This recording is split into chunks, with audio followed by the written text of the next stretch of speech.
This is a continuation of The Prince and the Pauper by Mark Twain, comprising chapters 11 and 12. Chapter 11. At Guildhall. The royal barge, attended by its gorgeous fleet, took its stately way down the Thames through the wilderness of illuminated boats. The air was laden with music.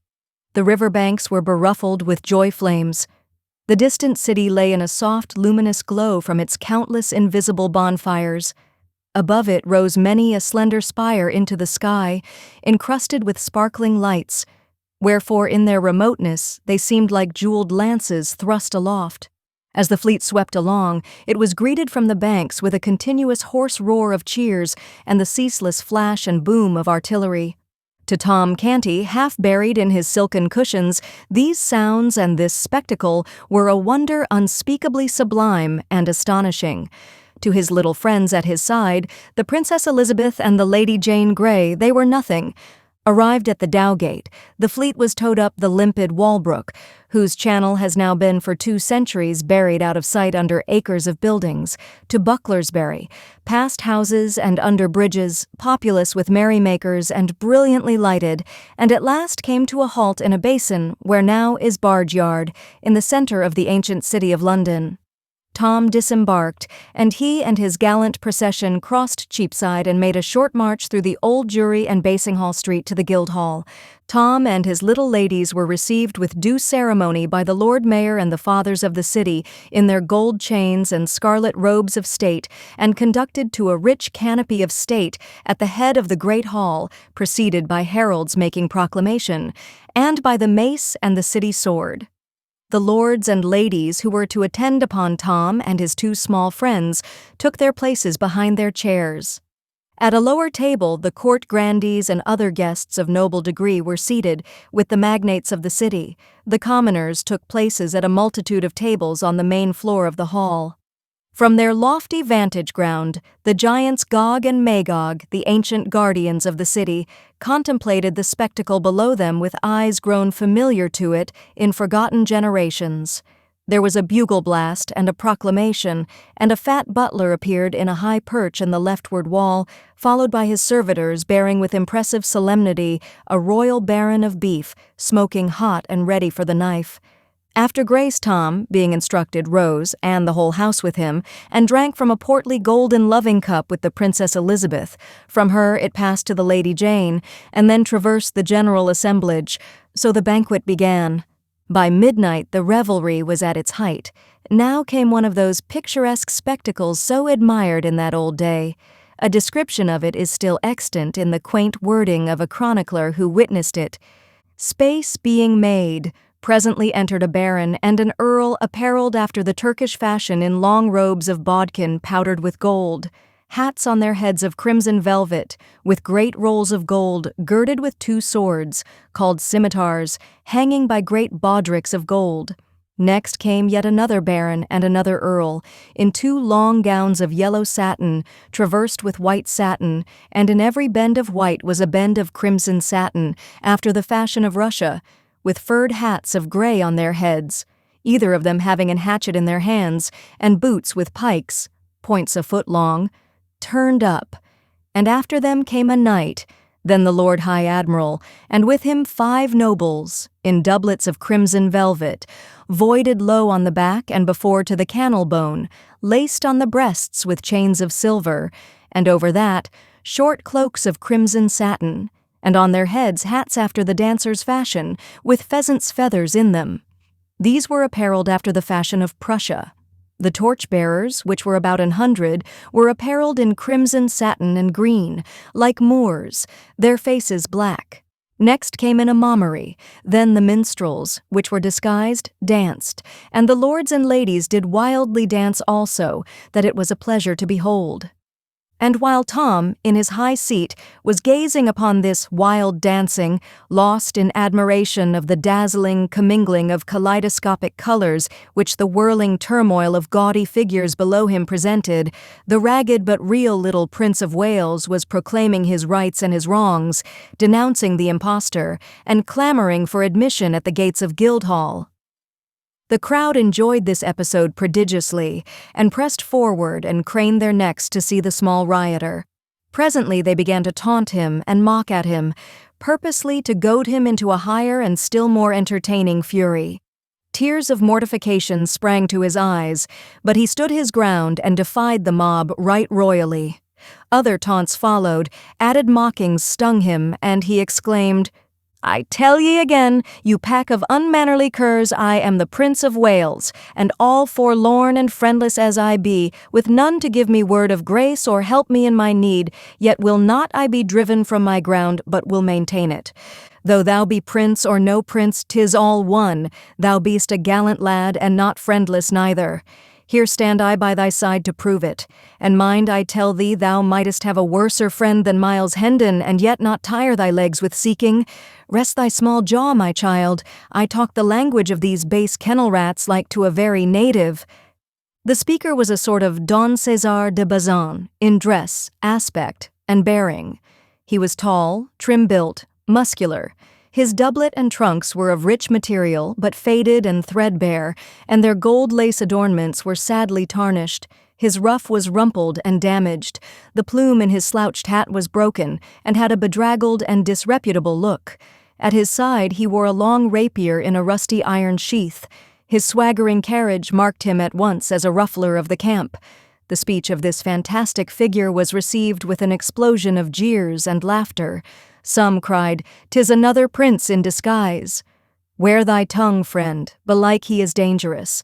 Marry, he looketh it, mark his eye, pluck the lad from him to the horse pond with a cub." Instantly a hand was laid upon the prince under the impulse of this happy thought.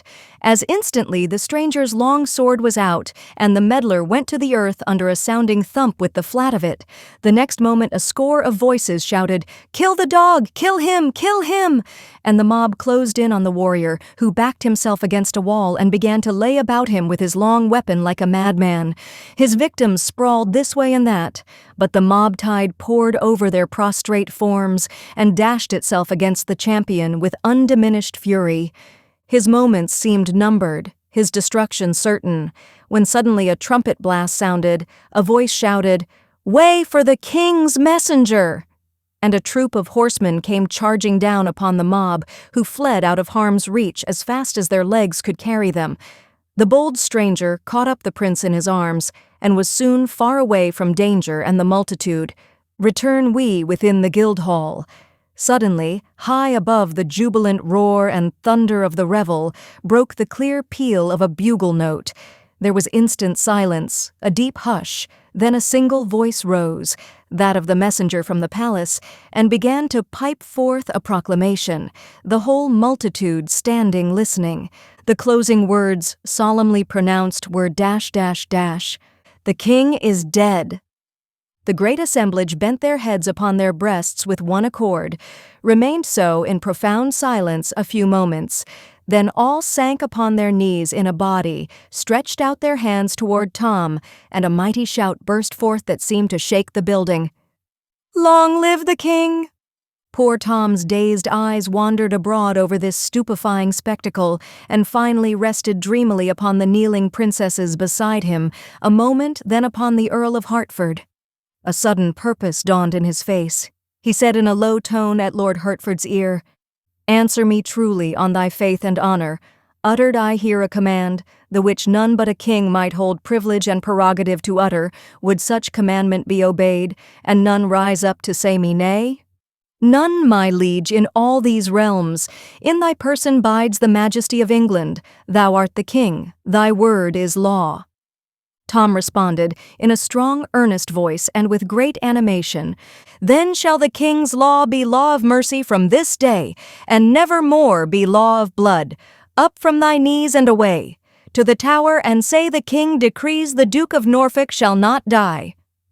The words were caught up and carried eagerly from lip to lip far and wide over the hall, and as Hertford hurried from the presence, another prodigious shout burst forth. "The reign of blood is ended. Long live Edward, King of England." Chapter 12. The Prince and His Deliverer. As soon as Miles Hendon and the little prince were clear of the mob, they struck down through back lanes and alleys toward the river. Their way was unobstructed until they approached London Bridge. Then they ploughed into the multitude again, Hendon keeping a fast grip upon the prince's, no, the king's, wrist. The tremendous news was already abroad, and the boy learned it from 1,000 voices at once. "The king is dead." The tidings struck a chill to the heart of the poor little waif and sent a shudder through his frame. He realized the greatness of his loss and was filled with a bitter grief, for the grim tyrant who had been such a terror to others had always been gentle with him.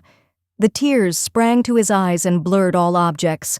For an instant he felt himself the most forlorn, outcast, and forsaken of God's creatures. Then another cry shook the night with its far-reaching thunders. "Long live King Edward VI!" And this made his eyes kindle and thrilled him with pride to his fingers' ends. "Ah," he thought, "how grand and strange it seems! I am king." Our friends threaded their way slowly through the throngs upon the bridge. This structure, which had stood for 600 years and had been a noisy and populous thoroughfare all that time, was a curious affair, for a closely packed rank of stores and shops with family quarters overhead stretched along both sides of it, from one bank of the river to the other. The bridge was a sort of town to itself. It had its inn, its beer houses, its bakeries, its haberdasheries, its food markets, its manufacturing industries, and even its church. It looked upon the two neighbors which it linked together, London and Southwark, as being well enough as suburbs, but not otherwise particularly important. It was a close corporation, so to speak. It was a narrow town, of a single street 1/5 of a mile long.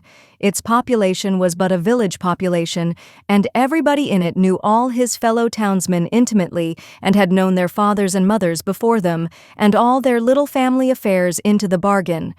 It had its aristocracy, of course, its fine old families of butchers and bakers and whatnot, who had occupied the same old premises for 500 or 600 years and knew the great history of the bridge from beginning to end, and all its strange legends, and who always talked bridgy talk, and thought bridgy thoughts, and lied in a long, level, direct, substantial bridgy way. It was just the sort of population to be narrow and ignorant and self-conceited. Children were born on the bridge, were reared there, grew to old age, and finally died without ever having set a foot upon any part of the world but London Bridge alone. Such people would naturally imagine that the mighty and interminable procession which moved through its street night and day, with its confused roar of shouts and cries, its neighings and bellowing and bleatings and its muffled thunder tramp, was the one great thing in this world, and themselves somehow the proprietors of it, and so they were in effect. At least they could exhibit it from their windows, and did, for a consideration, whenever a returning king or hero gave it a fleeting splendor, for there was no place like it for affording a long, straight, uninterrupted view of marching columns. Men born and reared upon the bridge found life unendurably dull and inane elsewhere. History tells of one of these who left the bridge at the age of 71 and retired to the country. But he could only fret and toss in his bed. He could not go to sleep. The deep stillness was so painful, so awful, so oppressive. When he was worn out with it, at last, he fled back to his old home, a lean and haggard spectre, and fell peacefully to rest and pleasant dreams under the lulling music of the lashing waters and the boom and crash and thunder of London Bridge. In the times of which we are writing, the bridge furnished object lessons in English history for its children, namely, the livid and decaying heads of renowned men impaled upon iron spikes atop of its gateways. But we digress. Hendon's lodgings were in the little inn on the bridge. As he neared the door with his small friend, a rough voice said, "So, thou'rt come at last. Thou'lt not escape again, I warrant thee, and if pounding thy bones to a pudding can teach thee somewhat, thou'lt not keep us waiting another time, mayhap." And John Canty put out his hand to seize the boy. Miles Hendon stepped in the way and said, "Not too fast, friend. Thou art needlessly rough, methinks. What is the lad to thee? If it be any business of thine to make and meddle in others' affairs, he is my son." "'Tis a lie," cried the little king hotly. "Boldly said, and I believe thee, whether thy small headpiece be sound or cracked, my boy. But whether this scurvy ruffian be thy father or no, 'tis all one, he shall not have thee to beat thee and abuse according to his threat, so thou prefer to bide with me. I do, I know him not, I loathe him, and will die before I will go with him. Then 'tis settled, and there is not more to say." "We will see as to that," exclaimed John Canty, striding past Hendon to get at the boy. "By force shall he—" "If thou do but touch him, thou animated offal, I will spit thee like a goose," said Hendon, barring the way and laying his hand upon his sword hilt. Canty drew back. "Now mark ye," continued Hendon, "I took this lad under my protection, when a mob of such as thou would have mishandled him, mayhap killed him. Dost imagine I will desert him now to a worser fate? For whether thou art his father or no, and sooth to say I think it is a lie, a decent swift death were better for such a lad than life in such brute hands as thine. So go thy ways and set quick about it, for I like not much bandying of words, being not over patient in my nature." John Canty moved off, muttering threats and curses, and was swallowed from sight in the crowd. Hendon ascended 3 flights of stairs to his room, with his charge, after ordering a meal to be sent thither. It was a poor apartment with a shabby bed and some odds and ends of old furniture in it, and was vaguely lighted by a couple of sickly candles. The little king dragged himself to the bed and lay down upon it, almost exhausted with hunger and fatigue. He had been on his feet a good part of a day and a night, for it was now 2 or 3 o'clock in the morning, and had eaten nothing meantime. He murmured drowsily, "Prithee call me when the table is spread," and sank into a deep sleep immediately. A smile twinkled in Hendon's eye, and he said to himself, "By the mass, the little beggar takes to one's quarters and usurps one's bed with as natural and easy a grace as if he owned them, with never a by your leave or so please it you, or anything of the sort. In his diseased ravings he called himself the Prince of Wales, and bravely doth he keep up the character. Poor little friendless rat, doubtless his mind has been disordered with ill usage. Well, I will be his friend. I have saved him, and it draweth me strongly to him. Already I love the bold-tongued little rascal. How soldier-like he faced the smutty rabble and flung back his high defiance. And what a comely, sweet, and gentle face he hath, now that sleep hath conjured away its troubles and its griefs. I will teach him, I will cure his malady. Yea, I will be his elder brother, and care for him and watch over him, and whoso would shame him or do him hurt may order his shroud, for though I be burnt for it, he shall need it." He bent over the boy and contemplated him with kind and pitying interest, tapping the young cheek tenderly, and smoothing back the tangled curls with his great brown hand. A slight shiver passed over the boy's form. Hendon muttered dash. "See now, how like a man it was to let him lie here uncovered and fill his body with deadly rheums. Now what shall I do? 'Twill wake him to take him up and put him within the bed, and he sorely needeth sleep." He looked about for extra covering, but finding none, doffed his doublet and wrapped the lad in it, saying, "I am used to nipping air and scant apparel. 'Tis little I shall mind the cold." Then walked up and down the room, to keep his blood in motion, soliloquizing as before. His injured mind persuades him he is Prince of Wales. 'Twill be odd to have a Prince of Wales still with us, now that he that was the prince is prince no more, but king, for this poor mind is set upon the one fantasy, and will not reason out that now it should cast by the prince and call itself the king. If my father liveth still, after these 7 years that I have heard naught from home in my foreign dungeon, he will welcome the poor lad and give him generous shelter for my sake. So will my good elder brother Arthur, my other brother Hugh, but I will crack his crown and he interfere, the fox-hearted, ill-conditioned animal. Yes, thither will we fare, and straightway too." A servant entered with a smoking meal, disposed it upon a small deal table, placed the chairs and took his departure, leaving such cheap lodgers as these to wait upon themselves. The door slammed after him, and the noise woke the boy, who sprang to a sitting posture and shot a glad glance about him. Then a grieved look came into his face, and he murmured to himself with a deep sigh, "Alack, it was but a dream, woe is me!" Next he noticed Miles Hendon's doublet, glanced from that to Hendon, comprehended the sacrifice that had been made for him, and said gently, "Thou art good to me, yes, thou art very good to me. Take it and put it on, I shall not need it more." Then he got up and walked to the washstand in the corner and stood there waiting. Hendon said in a cheery voice, "We'll have a right hearty sup and bite now, for everything is savory and smoking hot, and that and thy nap together will make thee a little man again, never fear." The boy made no answer, but bent a steady look that was filled with grave surprise, and also somewhat touched with impatience, upon the tall knight of the sword. Hendon was puzzled, and said, "What's amiss?" "Good sir, I would wash me." "Oh, is that all?" "Ask no permission of Miles Hendon for aught thou cravest. Make thyself perfectly free here and welcome with all that are his belongings." Still the boy stood, and moved not. More, he tapped the floor once or twice with his small, impatient foot. Hendon was wholly perplexed. Said he, "Bless us, what is it?" "Prithee pour the water, and make not so many words." Hendon, suppressing a horse laugh, and saying to himself, "By all the saints, but this is admirable," stepped briskly forward and did the small insolence bidding, then stood by in a sort of stupefaction until the command, "Come, the towel," woke him sharply up. He took up a towel from under the boy's nose and handed it to him without comment.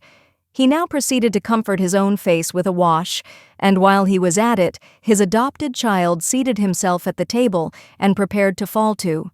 Hendon dispatched his ablutions with alacrity, then drew back the other chair and was about to place himself at table, when the boy said indignantly, "Forbear! Wouldst sit in the presence of the king?" This blow staggered Hendon to his foundations. He muttered to himself, "Lo, the poor thing's madness is up with the time. It hath changed with the great change that is come to the realm, and now in fancy is he king. Good lack, I must humour the conceit too.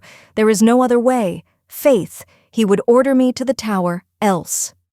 And pleased with this jest, he removed the chair from the table, took his stand behind the king, and proceeded to wait upon him in the courtliest way he was capable of.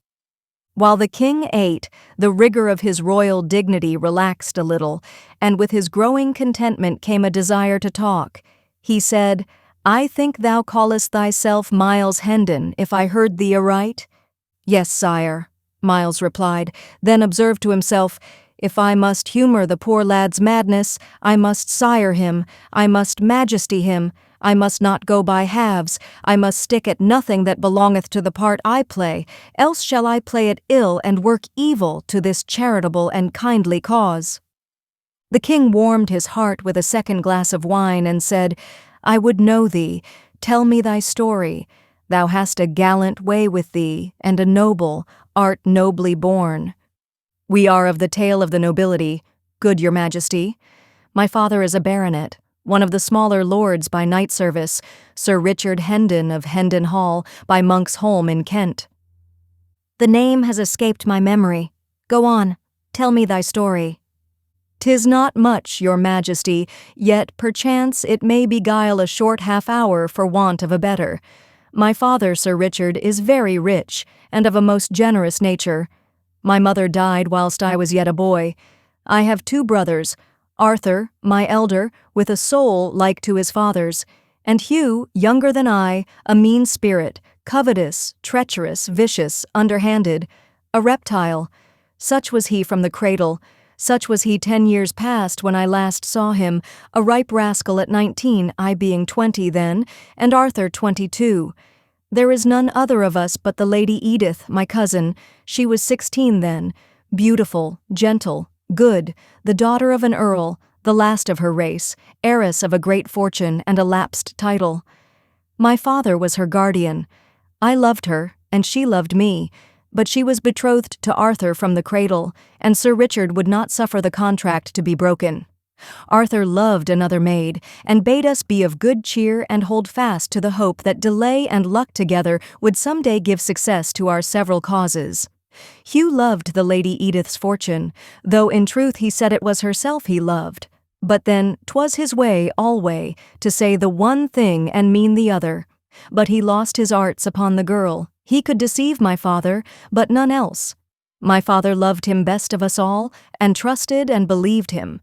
For he was the youngest child, and others hated him. These qualities being in all ages sufficient to win a parent's dearest love, and he had a smooth, persuasive tongue, with an admirable gift of lying.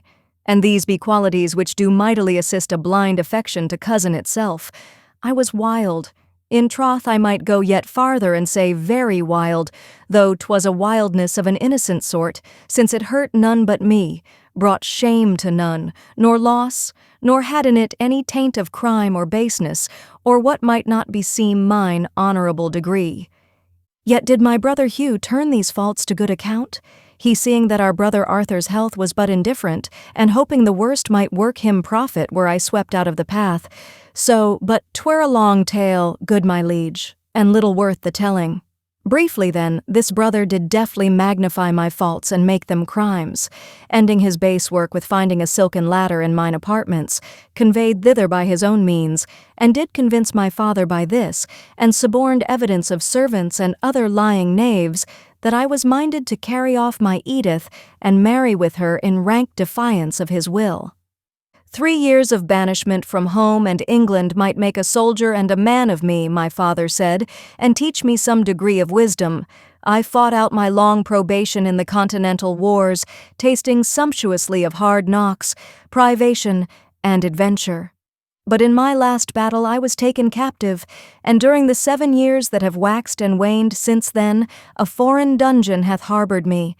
Through wit and courage I won to the free air at last, and fled hither straight, and am but just arrived, right poor in purse and raiment, and poorer still in knowledge of what these dull 7 years have wrought at Hendon Hall, its people and belongings.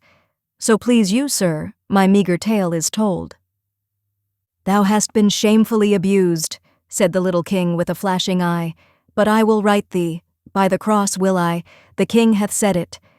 Then, fired by the story of Miles's wrongs, he loosed his tongue and poured the history of his own recent misfortunes into the ears of his astonished listener. When he had finished, Miles said to himself, Lo, what an imagination he hath! Verily, this is no common mind, else, crazed or sane, it could not weave so straight and gaudy a tale as this out of the airy nothings, wherewith it hath wrought this curious romaunt. Poor ruined little head, it shall not lack friend or shelter whilst I bide with the living. He shall never leave my side. He shall be my pet, my little comrade, and he shall be cured. I made whole and sound. Then will he make himself a name, and proud shall I be to say, yes, he is mine. I took him, a homeless little ragamuffin, but I saw what was in him, and I said his name would be heard some day. Behold him, observe him. Was I right? The king spoke, in a thoughtful, measured voice. Thou didst save me injury and shame, perchance my life, and so my crown. Such service demandeth rich reward. Name thy desire, and so it be within the compass of my royal power, it is thine. This fantastic suggestion startled Hendon out of his reverie. He was about to thank the king and put the matter aside with saying he had only done his duty and desired no reward. But a wiser thought came into his head, and he asked leave to be silent a few moments and consider the gracious offer, an idea which the king gravely approved, remarking that it was best to be not too hasty with a thing of such great import. Miles reflected during some moments, then said to himself, Yes, that is the thing to do. By any other means it were impossible to get at it, and certes, this hour's experience has taught me 'twould be most wearing and inconvenient to continue it as it is. Yes, I will propose it. 'Twas a happy accident that I did not throw the chance away. Then he dropped upon one knee and said, My poor service went not beyond the limit of a subject's simple duty, and therefore hath no merit. But since your majesty is pleased to hold it worthy some reward, I take heart of grace to make petition to this effect. Near 400 years ago, as your grace knoweth, there being ill blood betwixt John, King of England, and the King of France, it was decreed that 2 champions should fight together in the lists, and so settle the dispute by what is called the arbitrament of God. These 2 kings, and the Spanish king, being assembled to witness and judge the conflict. The French champion appeared, But so redoubtable was he that our English knights refused to measure weapons with him. So the matter, which was a weighty one, was like to go against the English monarch by default. Now in the Tower lay the Lord de Courcy, the mightiest arm in England, stripped of his honours and possessions, and wasting with long captivity. Appeal was made to him, he gave assent, and came forth arrayed for battle. But no sooner did the Frenchman glimpse his huge frame and hear his famous name, but he fled away, and the French king's cause was lost. King John restored de Courcy's titles and possessions and said, "Name thy wish, and thou shalt have it, though it cost me half my kingdom." Whereat de Courcy, kneeling as I do now, made answer, "This then I ask, my liege, that I and my successors may have and hold the privilege of remaining covered in the presence of the kings of England henceforth while the throne shall last. The boon was granted, as your majesty knoweth, and there hath been no time these 400 years that that line has failed of an heir. And so, even unto this day, the head of that ancient house still weareth his hat or helm before the king's majesty, without let or hindrance, and this none other may do. Invoking this precedent in aid of my prayer, I beseech the king to grant to me but this one grace and privilege, to my more than sufficient reward, and none other, to wit, that I and my heirs forever may sit in the presence of the majesty of England." "Rise, Sir Miles Hendon, knight," said the king gravely, giving the accolade with Hendon's sword. "Rise and seat thyself. Thy petition is granted. Whilst England remains and the crown continues, the privilege shall not lapse." His Majesty walked apart, musing, and Hendon dropped into a chair at table, observing to himself, "'Twas a brave thought, and hath wrought me a mighty deliverance. My legs are grievously wearied, and I had not thought of that. I must have had to stand for weeks, till my poor lad's wits are cured." After a little, he went on, "And so I am become a knight of the kingdom of dreams and shadows, a most odd and strange position truly, for one so matter-of-fact as I. I will not laugh, no, God forbid, for this thing which is so substanceless to me is real to him. And to me also, in one way, it is not a falsity, for it reflects with truth the sweet and generous spirit that is in him." After a pause, "What if he should call me by my fine title before folk? There'd be a merry contrast betwixt my glory and my raiment, but no matter. Let him call me what he will, so it please him. I shall be content." This concludes the fourth part of 13 total of The Prince and the Pauper by Mark Twain, produced by Best Audiobooks for free.